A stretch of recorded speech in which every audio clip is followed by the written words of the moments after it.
2 Kings chapter 5.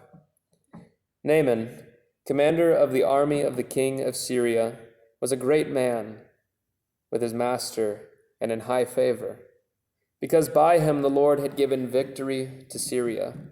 He was a mighty man of valor, but he was a leper. Now the Syrians on one of their raids had carried off a little girl from the land of Israel, and she worked in the service of Naaman's wife. She said to her mistress, "Would that my Lord were with the prophet who is in Samaria.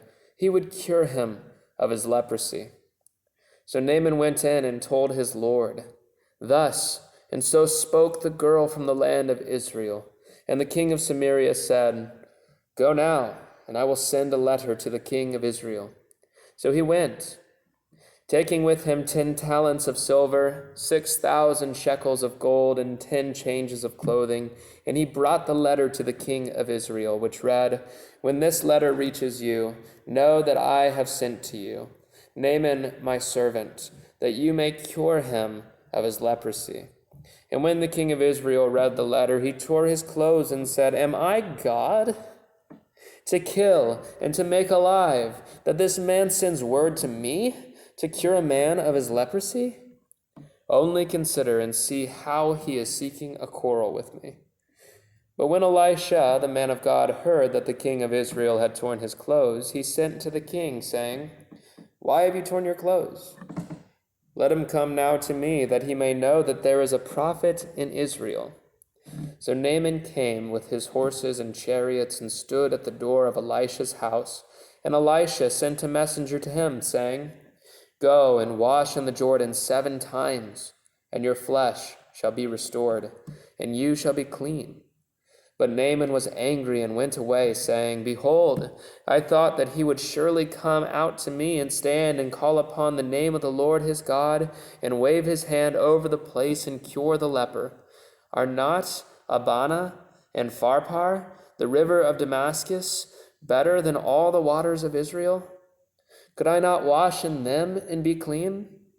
So he turned and went away in rage. But his servants came near and said to him, "My father, it is a great word the prophet has spoken to you. Will you not do it?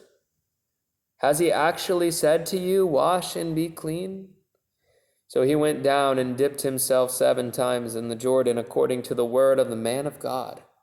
And his flesh was restored like the flesh of a little child, and he was clean. Then he returned to the man of God, he and all his company, and he came and stood before him, and he said, "Behold, I know that there is no God in all the earth but in Israel, so accept now a present from your servant." But he said, "As the Lord lives, before whom I stand, I will receive none." And he urged him to take it, but he refused. Then Naaman said, "If not, please let there be given to your servant 2 mule loads of earth. For from now on your servant will not offer burnt offering or sacrifice to any god but the Lord. In this matter may the Lord pardon your servant. When my master goes into the house of Rimmon to worship there, leaning on my arm, and I bow myself in the house of Rimmon, when I bow myself in the house of Rimmon, the Lord pardon your servant in this matter." He said to him, "Go in peace." But when Naaman had gone from him a short distance, Gehazi, the servant of Elisha, the man of God, said, "See, my master has spared this Naaman the Syrian, in not accepting from his hand what he brought. As the Lord lives, I will run after him and get something from him." So Gehazi followed Naaman. And when Naaman saw someone running after him, he got down from the chariot to meet him and said, "Is all well?" And he said, "All is well. My master has sent me to the hill country of Ephraim 2 young men of the sons of the prophets. Please give them a talent of silver and 2 changes of clothing." And Naaman said, "Be pleased to accept 2 talents. And he urged him and tied up 2 talents of silver in 2 bags with 2 changes of clothing, and laid them on 2 of his servants. And they carried them before Gehazi. And when he came up to the hill, he took them from their hand and put them in the house. And he sent the men away, and they departed. He went in and stood before his master, and Elisha said to him, "Where have you been, Gehazi?" And he said, "Your servant went nowhere." But he said to him, "Did not my heart go when the man turned from his chariot to meet you? Was it a time to accept money and garments, olive orchards and vineyards, sheep and oxen, male servants and female servants? Therefore the leprosy of Naaman shall cling to you and to your descendants forever."